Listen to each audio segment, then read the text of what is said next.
All right, good afternoon, everybody. Thank you all for joining us today for our webinar topic today on GDPR. We are your expert and your easy button. My name is Paul Hager, CEO of Information Technology Professionals right here out of Wisconsin. So thank you all for taking some time out of your day to learn about this increasingly important topic around data privacy and data privacy regulation. Today's content is mostly going to be around GDPR as it dropped in May with its official enforcement date. But I will talk briefly about the data privacy regulations that are starting to fall in the United States. And obviously we'll be tying this into why US-based companies need to be worried about a European Union data protection policy. Today's content is partly content derived from ITP as well as content delivered and created by Microsoft as a part of a GDPR assessor training program that we got the opportunity to be a part of. Microsoft takes GDPR extremely seriously, and as people I'm sure noticed when GDPR went live here in May, a large lawsuit dropped against Google and Amazon and Facebook, but no major actions taken against Microsoft because they've been on the forefront of GDPR regulations since the outset. So I thank them for providing some of the content today and providing the training to all of ITP's team regarding this assessment process. The other note today is obviously that ITP is an IT consulting practice and business consulting firm. We are not a law firm, but we do have one lawyer on staff. Today's content is not meant to substitute for legal advice. Some of GDPR's regulations are highly subject matter specific, and you should talk to an attorney about how some of these things relate to your business. But we here at ITP have gotten lots of questions from our customers around this data regulation. And so we took it on ourselves to make sure that we were well educated and at the forefront in providing consulting to our customers and future customers around this topic. So thanks again for joining us today. I'm going to run through today's content. If you have any questions along the way, please feel free to enter them into the Q&A section in the Zoom meeting. When I get to the end, I'll have some time to take some of those questions. We'll also have our contact information at the end, and you can, of course, reach out if you're already an ITP customer to your existing account manager, or you can always feel free to reach out to me as well. So thanks again for joining us. So to start at the top, right, what is GDPR? It is the General Data Protection Regulation. It imposes new rules and organizations in the European Union and those that offer goods and services to people in the EU or collect or analyze data tied to people in the EU, no matter where those organizations are located. And that's really the key. Why are we talking about GDPR and EU regulation here in the United States? It's because that person, as long as they're a European Union member country citizen, wherever that person is in the world, they still get GDPR protection. So someone with dual citizenship to Austria and the United States and is living here in the US is technically covered by GDPR. And you may not know who those customers are, those people walking into your doors, if you're a retailer, et cetera. And so really our recommendation is that people really take this very seriously and apply it to all areas of their business, even if they are a primarily US company. But if you are collecting data or you are getting handed data that has been collected about European Union citizens, then this is an absolute must. You have to have a policy around this and start analyzing what your exposure is. What is GDPR? It provides enhanced personal privacy rights. It has an increased duty for protecting data if you are holding onto it or passing it along. There is mandatory breach reporting that is pretty stringent. And there are significant penalties for noncompliance, both from the data administrators in the EU countries, as well as one thing that makes GDPR unlike all other regulations that we've seen before, like HIPAA or PCI, or even what California has passed. GDPR specifically allows individuals to form class action lawsuits and sue both the business and the owners of those businesses directly for any breach.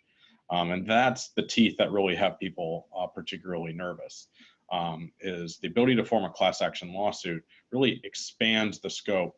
Even though the fines are very stiff from GDPR agencies and managed entities, but the ability for people to sue up and above and beyond those fines really opens the doors to really strong fines for noncompliance. So how did we get to where we were? So post-World War II, there were concerns about the protections of human rights. In the 1950s, the EU held a convention on human rights, introduced privacy as a concept. In 1981, the Council of Europe Treaty 108 had 8 principles for protecting personal data. And the different member states took that treaty in 1981 and started to implement their own laws to reflect that. And so there was lots of variation in laws. And even came through in 1995, the EU Data Protection Directive started to, up through 1998, the member states started to transpose those data protection laws into their individual member countries. And what that led to was kind of an inconsistent protection of individual rights and an uneven organizational playing field based on which member country you were operating out of. So GDPR wasn't like a wholesale change to the foundation to privacy protection in Europe. Europe always had a strong sense of consumer protection and data privacy based on the individual, not the corporation. It was really, GDPR is meant to go back to this mid-90s time period in European privacy and create something that all the EU member countries could agree on for the most part, so that it would be easier to meet those requirements. But then they also added some of these new hooks, certainly, and updates to the technology. And so we've been talking about it for the last couple of years. You know, in the United States, we get fairly used to, unfortunately, some of these regulations. They announce effective dates and those dates get pushed as corporations kind of lobby for those dates to move around. That did not happen. They said that this would go into effect May 25th of 2018, and the regulations did go into effect May 25th of 2018, and the first lawsuit started the very next day. The United States' story on fundamental right to privacy and consumer privacy is relatively short, but I wanted to show that, you know, GDPR drops in May of 2018, and then in the same year, the California Consumer Privacy Act of 2018 gets adopted. So we do have examples of GDPR-like laws being passed at the state level, and that's what it's going to take. We're not going to see a federal right to privacy law, I don't believe, come across in the next coming years. But what you are going to see is the more progressive, liberal states of the United States, your West and East Coast traditionally, are going to start passing, and California has always been a kind of pro-consumer privacy leader. They're going to start enacting laws at the state level, and we're going to end up with the same problem that Europe had in the mid-90s. Every state's going to have different privacy regulations, and eventually that's going to force our government to take action and make a codified, consistent law. So it was passed in California as a separate act, not a legislative ballot item, which was another option for it. And that law, California law, will drop. Its effective date is January of 2020. What does the California Consumer Privacy Act include? It grants the consumers the right to know what information companies are collecting about them, why they're collecting it, with whom they're sharing it. It gives consumers the right to tell companies to delete their information as well as not sell or share their data. So this is directly coming out of the Cambridge Analytica challenges that occurred to Facebook, a California company. Businesses must still give customers the ability to opt out, and those who opt out have to get the same quality of service. And they increased a broader authority for the DA of California to levy fines. There is no ability for individuals to form class actions. So there was an alternative. There was the bill that was put through as the California Consumer Privacy Act, but there was a legislative ballot measure that went a lot further. That was heavily lobbied, and this was passed instead of that. And part of the reason why that was heavily lobbied, with millions of dollars coming from PACs represented by corporations, was this ability to form class actions was one of the differences between the bill that was passed and what was rejected. So this is a step forward, and is an example of why U.S. companies need to take note, because we're going to talk today about how, you know, your website is open to the world. If anyone can come to your website today, www.itprosusa.com is available on the internet. I can't control whether a EU person is visiting my website, and every major website property collects some information about people visiting their website, not for malicious reasons. It's collecting their IP address to track how many clicks they got, how many users are on their webpage, all very, you know, I don't think very nefarious or dangerous information. But that information is subject to GDPR protection, information like that going to be protected under the California Consumer Privacy Act. So if your website is available around the world, you need to take, stand up and take notice. If your website's available throughout the United States, including California, it's time to stand up and take some notice about what this stuff is. So again, data is at the center of everything in today's digital era, right? The volume of data is growing exponentially. Data is being used in new ways.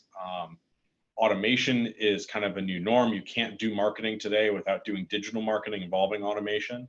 And that disruption is changing, the landscape, right? More data collected about us, and it all being available in a very digital way makes us more vulnerable to breaches. And cyber criminals are getting better and better at stealing personal data. And obviously we saw that in Cambridge Analytica, we saw that in Equifax. It just seems like month after month we have examples of this. And this, there's this broad statement that GDPR is essentially making, and I heard it as well, just having come back from Microsoft Inspire. Satya Nadella, the CEO of Microsoft, made this very clear. He stood on main stage in front of 50,000 people and said one very powerful and fundamental statement, which was privacy is a fundamental human right, and the technology sector has a responsibility to helping protect people's data privacy. So data privacy is a key social and business issue, and GDPR defines an important new step in data privacy and compliance, and the appropriate security measures you need to take as you're responsible in that process for being a caretaker of that data. Again, GDPR is not just for the European Union, right? The GDPR imposes new rules on companies and government agencies and nonprofits that offer goods and services to people in the EU or collect data about EU residents, again, no matter where they live in the world. So if they're on vacation in the United States, they still get GDPR protection. So it is applicable to organizations of really all sizes and all industries. And we see that here at ITP as we provided consulting in this area. A customer of ours that came to us was actually in the traditional book and magazine printing industry out of a rural Wisconsin town. You wouldn't think of a rural Wisconsin physical printing company as having a large amount of exposure to a digital economy European data regulation, but actually they're a contract printer for magazines that get delivered to EU member country citizens. So they're being handed the data so that they can spray onto every magazine the address that needs to go on. It means they're handed those individuals' names and addresses and email addresses. That is all the type of data that needs to be protected under GDPR. And you are a data processor in that instance. So it comes down to this. GDPR regulates the collection, storage, and use of sharing personal data, in parentheses, which is defined super broadly as any data that relates to an identified or identified natural person. So they have to be alive. So you don't need to protect dead people under GDPR. That has different regulations. But think about it. This data could reside in a customer database that you have in your company, an Excel spreadsheet like that printing company. They were being emailed Excel spreadsheets for databases of individuals to send mailings to, feedback forms on your website filled out by customers, email content, photos, closed camera footage. This one's an interesting one, and we're going to need case law to help us figure this out. But they specifically have in the GDPR regulations that closed camera TV footage is protected information. So that would imply that if you have a security camera in your business today, you need to protect that security footage like you would a customer database filled with European Union citizens' names, because you don't know if an EU citizen happens to be strolling by your camera on the street that day. So I think there's some, one, we're going to get case law as lawsuits happen that are going to help narrow some of the scope or interpret it for us within the United States. But there's some balance here, right? We at ITP, in order to meet our ISO requirements for some of our higher security customers, we do have cameras in our office that are recording 24/7. So we put out signs letting people know that we are recording. If they don't want to be recorded, then don't come in the purview of our cameras. I think that's a reasonable step to reduce your GDPR liability. There are IP addresses, HR databases, cookies. That's why you have gotten every website you go to of somebody that is on the top of their GDPR regulation, including ITP's website. When you come there, you're going to get a new banner A lot of websites have a new banner to accept the new terms and conditions on a cookie policy, on an IP tracking policy, because they need people to make a proactive, positive statement to give up their GDPR rights in this way. That's also why you're getting a lot more emails confirming you still want to be on those lists. Under GDPR, you have to go back to those lists on a regular basis and reconfirm that people want to stay on your email or mailing list. Right now in the United States, by default, assuming California's law is not in existence, a company can buy access to your email address if you've opted in at any number of contact forms and any number of websites. And opting in once allows anyone that they can resell that data to reuse your email address. And you don't have to re-opt in over and over again. The only CAN Spam Act requirement is that in your email blasts, there be a clear and definitive way to unsubscribe. And GDPR flips that. Just unsubscribing is enough. You have to proactively subscribe. So there's a few ways to look at this, right? You could look at new regulations and say, this is just extra work we have to do, extra costs that we're going to have to incur. We're going to have to pay consultants like ITP to help us assess this, assess our risk and provide us new security guidelines. The other way is to use it proactively as a statement that you have a competitive advantage. Create that trust, showing your organizations, your customers, and other businesses that you are GDPR compliant and that you're ahead of the latest regulations. Part of GDPR just requires that you follow best practices in IT security. IT security is one of those areas that is definitely something that you can do a little bit of work on, or you can do a lot of work on.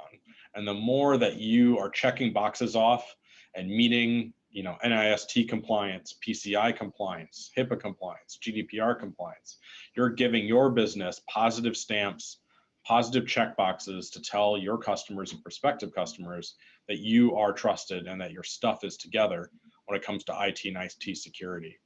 I can't tell you the number of times, it's definitely every single month, that one of our customers puts in a request that bubbles up to my desk that is one of our customers being asked by a prospective customer of them to provide their security stance, to provide and defend why they should be trusted. And that comes from across a broad range of organizations.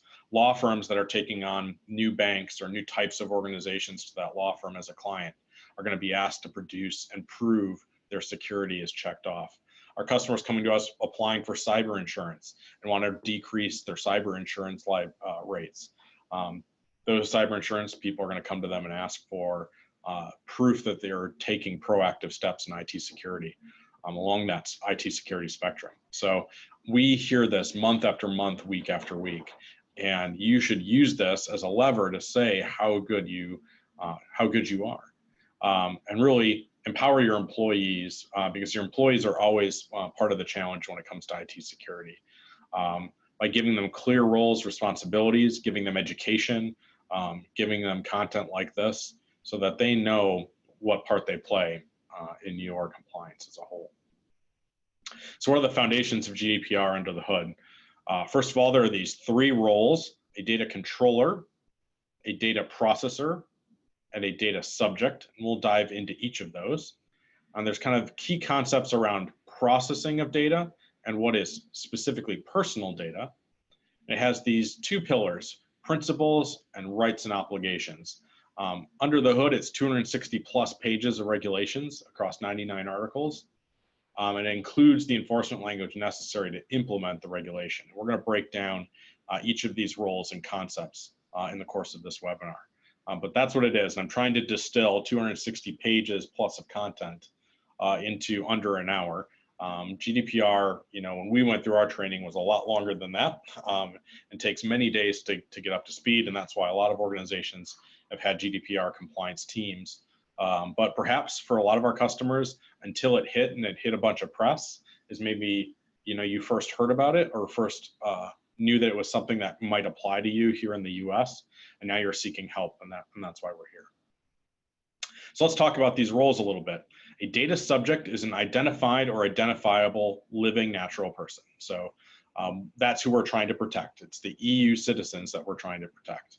And we call those in GDPR the data subjects. So data subjects are actual people and their data. A data controller is those that determine the purpose about that personal data processing. So they have the most responsibility. They're the ones who are maybe the front end gatherers of that data. So using our printing customer as an example, the data controller was the individuals that actually got the subscriptions and gathered that information for the first time from the data subject. And then a data processor is those to whom the controllers have outsourced certain processing activities. So again, for example, our printing company customer, they're a data processor because they're taking the data that the subscription provider, i.e. the data controller, gathered, they're handing it to them to print onto a magazine. They are a data processor. They got to touch the data. They're not responsible for maintaining it necessarily, but they're the ones that are actually executing on that or outsourced, and those data processors have responsibilities as well. So how do those responsibilities map out? Basically, they map out that the data subject has some rights for the data controller, the organization that's gathering that information, and the data controller has a duty back to that data subject to protect that information, to make sure it's up to date, to make sure that the data subject can remove it, things like that. And then the data processor has an obligation from a security standpoint to the data controller. So if a data processor had a breach, the data controller is probably the one that's going to be able to file an activity, but the data subject is always going to be able to do that as well.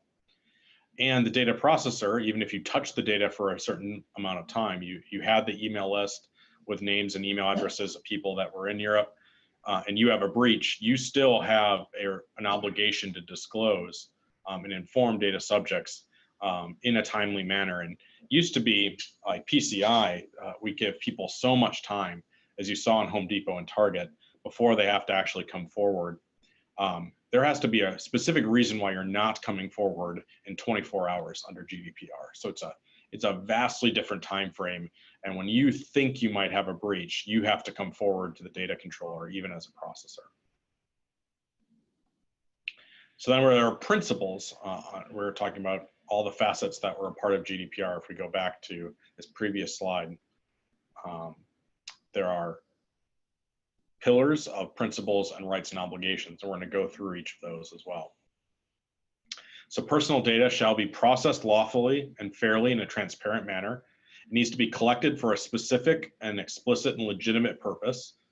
It has to be adequate and relevant and limited to what is necessary. It needs to be accurate and where necessary kept up to date. So they have the right to, people have the right to, if you're going to hold data about them, for it to be accurate about them. It should only be retained as long as what's necessary in order to complete the task at hand. It needs to be processed in a manner that maintains the security of that data throughout. And they get into what does security mean. Security means things like encryption at rest on machines that have antivirus, on machines that have log files that are being monitored. Generally what GDPR does, rather than getting into the weeds of every security regulation, GDPR recommends that you show that you are compliant in an existing security framework, like the National Institute of Security and Technology, or NIST standard, or HIPAA, or PCI, so any of those already existing compliance frameworks that require very specific technical execution around data encryption and firewalls and antivirus, that's what all gets wrapped up inside of GDPR. It is important to note, though, that if you're on this call and that you're subject to HIPAA or PCI, GDPR does stand aside to those principles, right? So if you have a HIPAA requirement to maintain personal information about a patient for a long period of time, then HIPAA controls before GDPR does. So GDPR is not attempting to trump any existing regulation that's already out there. But I think the retained only for as long as necessary piece is something some of our customers have struggled with. So if somebody gives you data and it's in your email, and you use that data to send a mailing on their behalf, run a printing job, do whatever it is you need to do, run a marketing campaign, the minute you're done with that data, it needs to be completely removed from your network. And just with how ubiquitous storage is today, we do a lot of just keeping emails in case we ever need to come back to them, or keeping data on a file share just in case we ever need to come back to it. And that's not the way this works. You need to completely delete that data the minute you're done needing it from a processing standpoint. So what does lawful processing mean? Processing must be done lawfully. It must meet one of these 6 allowable conditions, and one of which is consent. So the data subject has to give consent for one or more of these specific purposes. Processing is necessary to meet a contractual obligation entered into by the data subject. Processing is necessary to comply with legal obligations of the data controller. Processing is necessary to protect the vital interests of the data subject. Or processing is necessary for tasks in the public interest or exercise of authority vested in the controller. Where processing is for the purposes of legitimate interest pursued by the controller. So what is a legitimate interest? So this is where, I think, it's not enough to say because we want to potentially sell somebody something. So I think that's where the line gets blurred, is legitimate interest in the United States is, I just want to, know where people are clicking around in case I might want to sell them something. GDPR requires that you have some other legitimate purpose to be gathering that information about people. And it goes beyond that. You can see there is an exclusion for public interest and exercise of authority, meaning, police, fire, EMS probably don't need to be worried about GDPR at the time that they're saving your life or they're confronting somebody on the street. So GDPR isn't completely unrealistic about how it needs to go into effect. But consent is a big part of this. The individual must know that they're consenting to have that data be in your hands. And if you're subcontracted by the controller, meaning you're a data processor, that the controller is meeting those obligations, and you should have a solid legal agreement between yourself as the processor and that data controller. So let's talk about consent a little bit, since that was key in the previous slide. The following conditions need to apply for consent. The controllers must be able to demonstrate consent was given.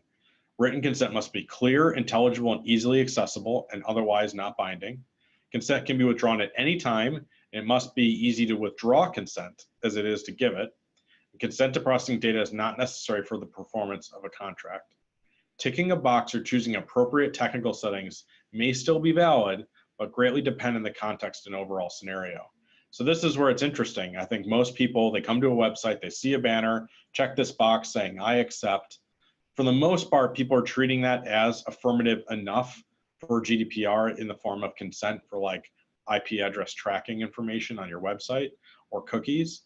But you have to, as a controller then, you have to have a log of that. You must be able to demonstrate that consent was given by that IP address. It has to be must be clear. I think that's important. I think a lot of people and consumers, they don't read every agreement that they click on online. And so it really has to be clear that consent was given. And I think that's the challenge that, and is the reason why Facebook had a lawsuit immediately after May when this went live. Their argument was that consent was never given, and consent was certainly not clear to end users of the Facebook platform, that Facebook was able to, or still is able to, resell information about them to advertisers. There are certain special categories where you're not allowed to process certain types of data without a very clear exception. You still have the basic processing laws implied, but if you have this special category data, then your lawful need to be able to have this data needs to go up another level. And categories of that data include your race, religion, ethnic origin, political opinions, philosophical beliefs, union memberships, genetic, biometric, health, or sexual orientation data. So if you have any of these special categories of data, you really need to make sure that you have your data security button down, and you have to have a really good legitimate reason to have this information as a part of it. And that's a part of the change too. Our customers that are getting GDPR data, because they're a processor, they're a technology company, they're a printing company, they're a water and theme park, and they get data that they don't want to necessarily have in their HR departments or in their customer databases. The first step is to just limit the data that's coming in, like just flat out reject information coming to you that you don't need to have. And that helps reduce what your footprint is when it comes to GDPR. So what are your rights? There are 8 rights of the individual or the data subject, right? The person who we have this information about. They have a right to be informed. They have a right to erasure, which is new, meaning the right to ask, to come to you and say, wipe me from your system. And you need to be able to prove that you have erased them from their system in a reasonable time period. A reasonable time period isn't months. Again, we're talking in hours and days, regardless of the size of the organization you are. So think of that. If you're Facebook, Microsoft, Google, coming to Google and saying, Google, erase everything in all of Google land, Gmail, Google Search, Google Video, Google Talk, YouTube, and prove to me that you've erased it. And you have to have an easy and free process for people to demand erasure. There's a new requirement on data portability. I need to be able to export what you have about me, take my own data with me, and go somewhere else with it. You have a right to access to that information. You have the right to rectify any incorrect information. You have the right to restrict processing. So you can say, I will give you data control over my information, but you cannot hand it off to a third-party processing company. You have that right. You control your own data. You have the right to object about how your data is being used, and you have rights related to automated decisions being made and profiling decisions being made by AI based on your profile and information. So this right to erasure is a big deal. It means you as a business, and this is why GDPR has been a big subject over the last couple of years in Europe, just building whole new processes, departments, people, websites, and technologies to respond to data erasure requests and data portability requests. So again, you have a right to be transparent about what data is being stored about you, be informed about that. You have a right to be forgotten or erased. You have that right to data portability. Now there's some obligations. There are key obligations under GDPR that you need to be aware of. That data protection, meaning data security, is by design and by default. So that means your standard needs to be that you protect all information on your files, on your file server, if it contains GDPR data or could potentially contain GDPR data. And it by design, so by default means that that's your standard. Your standard is high security. And by design means that you're following one of these existing frameworks, NIST, ISO, et cetera. That means that you have a design framework that you are applying to your technology inside your company and following it. You need to secure personal data. You need to have data processing agreements between you and a data controller if you're getting them. You need to look at doing a data protection impact assessment. You need to have a data protection officer. You need to have somebody the EU can contact if they feel like there might be a breach. And again, there's this data breach reporting, ideally 24 hours, but up to 72 hours only to notify about a breach. And that passes all the way down from data controller to data processors, all the way through the chain of that information. So 3 days to admit that you have a breach. And it's not to some anonymous or to just a local newspaper, which is what PCI is today. You got to tell at least 3 newspapers. It's you have to go to the European Union representatives and tell them you've had a data breach. Let's dig into that design by protection and design by default. So a controller shall implement an appropriate technical and organizational measures, and only the data necessary for each specific purpose to be processed. It applies to the amount of data being collected, the extent of the processing, the period that you store it, and how accessible it is. So again, this might mean, how does this translate to you in day-to-day? I would say if you are taking in data, whether it be emails from people, Excel files or mailing lists that have EU information or data information in them, maybe you employ some people with dual citizenship and their names are in your HR database. Maybe you actually bring people over from EU countries in the summer for summer work, or you have an international internship program. That data you need to be collecting only for the purpose you need, and only store it for as long as you need to, and restrict the accessibility of that data to only those who actually need to touch it. So oftentimes in companies, you know, just a list of names and email addresses might not be considered, you know, wildly protected information, and maybe it sits out in a file share that more people have access to than really need to. and you just say, well, they would never go into that folder because why would they ever need to go into there? They don't work out of that. Well, you have to change your posture. You have to say, if they don't need access to it, then they shouldn't have access to it. Programmatically, you should restrict that using Windows NTFS permissions or whatever you might be using in your organization. So it's really important that you limit the data you're getting, limit the extent of processing, limit how long you're storing it to only when that job is completed, get rid of it. And getting rid of it gets tougher and tougher because think about backups, right? So now your files are in your file share, it has some GDPR data in it, and now you're doing your backups, and your backups go back a day, a week, a month, a year, and now a data subject comes along to either you, the controller, or to the controller that you've been hired by, and they make an erasure request. Say, I want my data out of that list. Now that data lives inside of all of your backups going all the way back, and what does that mean to your backup process? So again, we need some more clarification. It doesn't completely handle how to do that because you can't strip one file out of a backup from a year ago. But I think what it does mean is that you need to build new policies to say, if we restore a file and there's been an erasure request, the first step we do in a file restore is re-erase any data that was a part of a previous erasure request. And then we go restore files in another area. So these are just things that you have to start thinking about in IT, having your IT department think about, or your outsourced IT company think about when you have GDPR data. So again, achieving compliance with GDPR takes training your people, updating your processes, and using new technologies, or maybe better leveraging the technologies you already have to secure your network, to protect this data in a more meaningful way. And GDPR is not just an IT thing, right? Without the involvement across the organization, your likelihood of really seeing a compliance posture improvement is really very low. It's important that your staff become aware of what GDPR requires. And maybe the first step is just having ITP run a training like this inside your organization. So if they don't know, staff could easily kind of unknowingly violate the regulation. So consider staff training and awareness. Consider adding people with professional skills and qualifications. Make sure you're bringing in the right resources.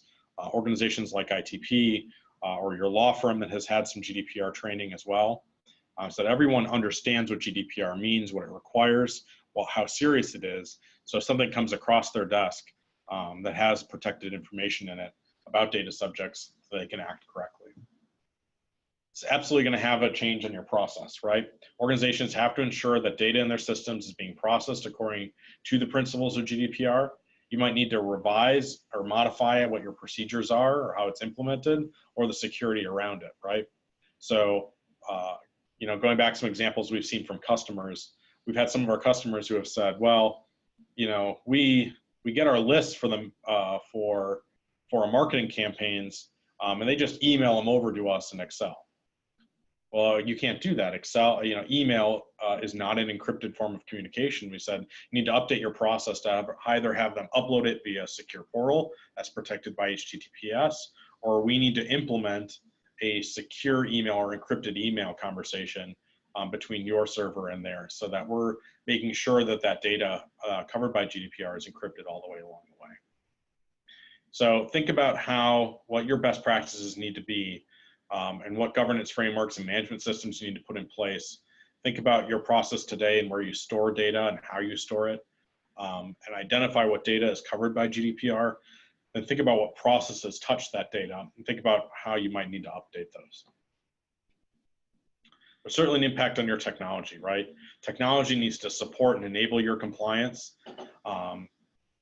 There's a lot of tools that people use that aren't GDPR compliant. You know, standard email is kind of so easy, but is not compliant.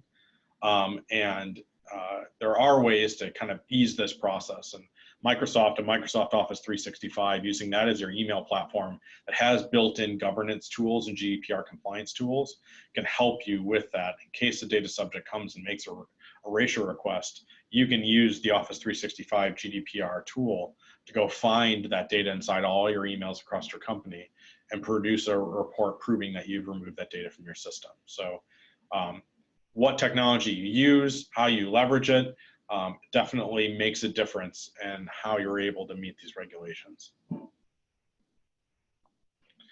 So what's next? What do you do after this? You've learned a little bit about GDPR. Maybe you learned today that it's a little broader than you thought it was. Maybe your head's kind of turning around where that data lives and how do we know who is a European citizen or not. And again, this applies to people who are citizens of any of the current EU member states. So literally the guidance is go to the European Union website, look at who their member states are, anyone who is a citizen of those individuals. It'll be interesting to see as Brexit comes up more, whether the UK stays under GDPR or not. But technically, when they Brexit from the EU, they will exit from this regulation as well, is the best that we can understand so far. So step one is to educate your leadership, your employees, define and communicate your data protection strategy to your customers and your staff internally. Understand and do an assessment of how your organization is using personal data. Identify any gaps you have in processes or data handling today, and then address those challenges around the people, processes, and technology necessary to meet your GDPR compliance. Lead by example. Use security not as in your business, not as a, oh man, we're going to pay more for this feature to have this more security. Boy, security is just an insurance policy. Change that. Drive a culture of compliance from the top down. Set the standard and lead by example, and make the statement that you are one of the most secure, most security focused and compliant companies in your industry.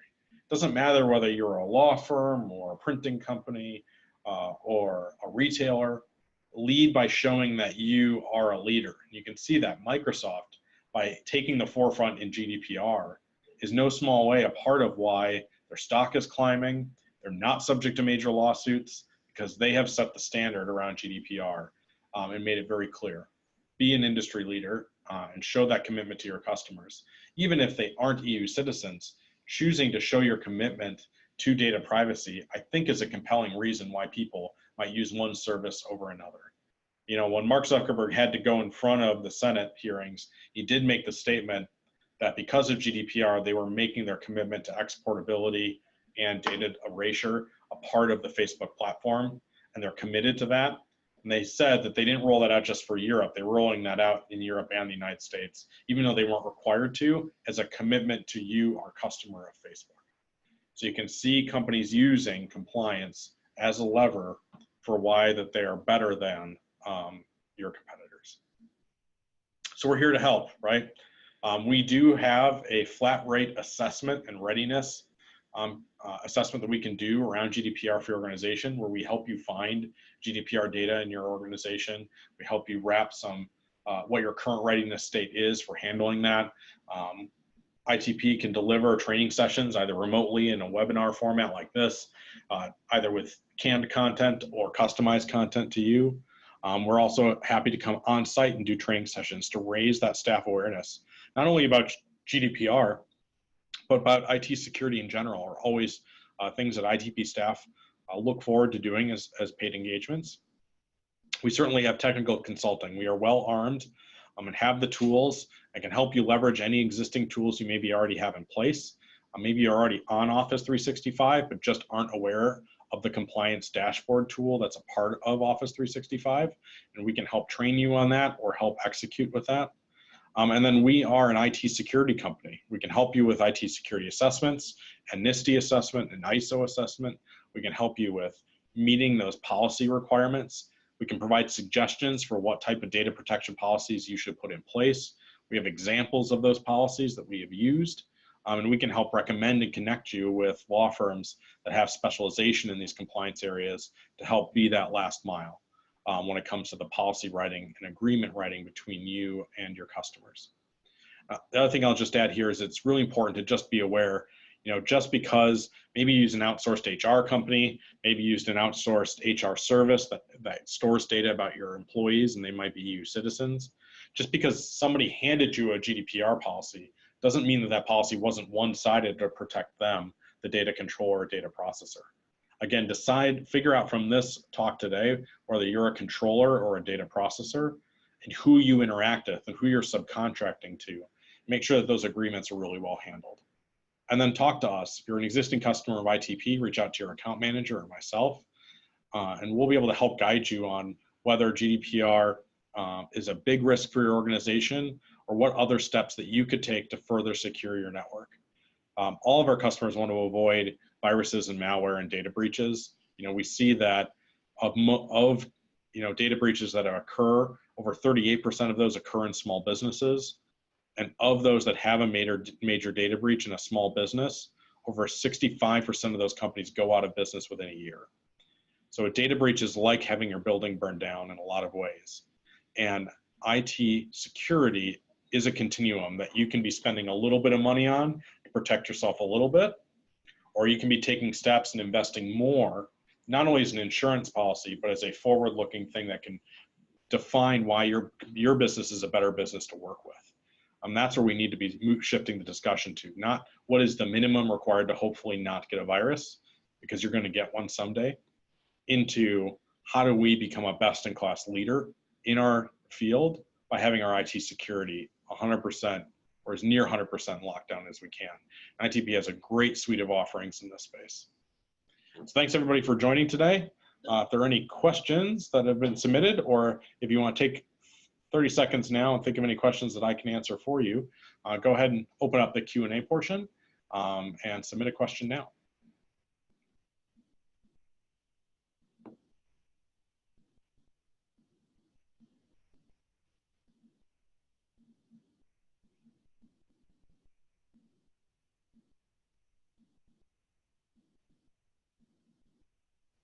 So we have one question, which is, how do I know if I have data in my network that is subject to GDPR?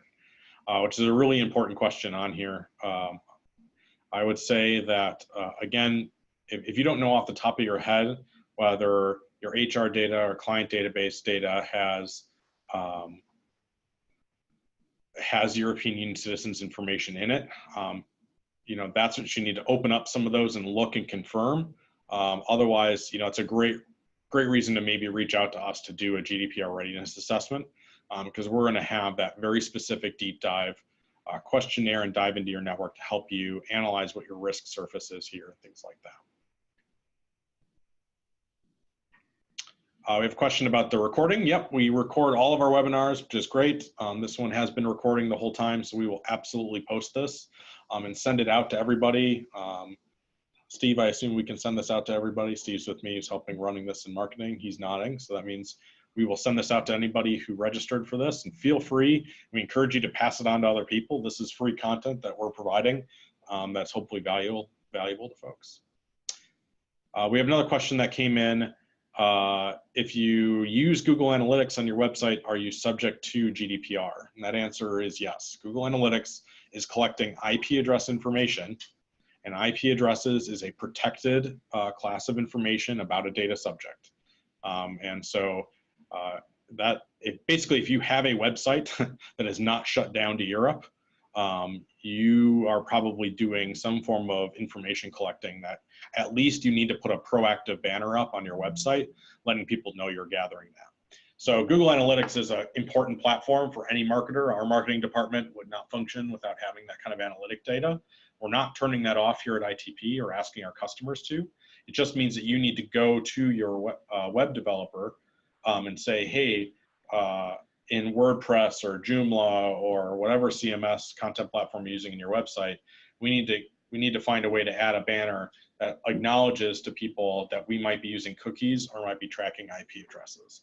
Once you have that banner up with a checkbox that proactively affirms for people, then I think it's just fine to go ahead and continue to use Google Analytics. But this is one of the important pieces that we're trying to let our customers know is it's either that or you need to go to your website hosting company and ask them to deny all access to your website to any IP that's not in the United States. And that might be an okay way of handling it as well. In fact, when this dropped in, the regulation dropped in May, some very large websites, Washington Post and a few others, shut their websites off to Europe because the cost or the risk of having a lawsuit to them or the cost of compliance at the time for them was so high, they rather just remove that risk for them. Then we had a question around, what is the cost of an assessment? Our GDPR readiness assessments cost anywhere from, I would say, around $2,000 flat rate to around $15,000, depending on the size of your organization. So sorry for giving a really wide range there. It's a great and fair question, but I know our sales team would want the opportunity to discuss with each of our customers, potential customers, kind of their specific scenario. And we're always, we're a for-profit company, and we certainly have invested time in training and in tools, but we want to make sure that this is something that's hopefully accessible to our customers from a cost standpoint, so that they're able to at least identify where their risks are in their business and can go into those kind of eyes wide open.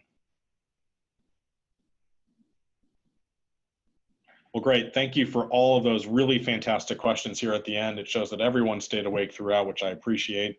Hopefully you took something valuable away from today's presentation. Again, reach out to us. We're here to help. We're here to be your technology translators every day, and take complex technology topics like this and hopefully make them understandable so you can take stuff back to your business and get real results, and ultimately empower your organization to do more with technology.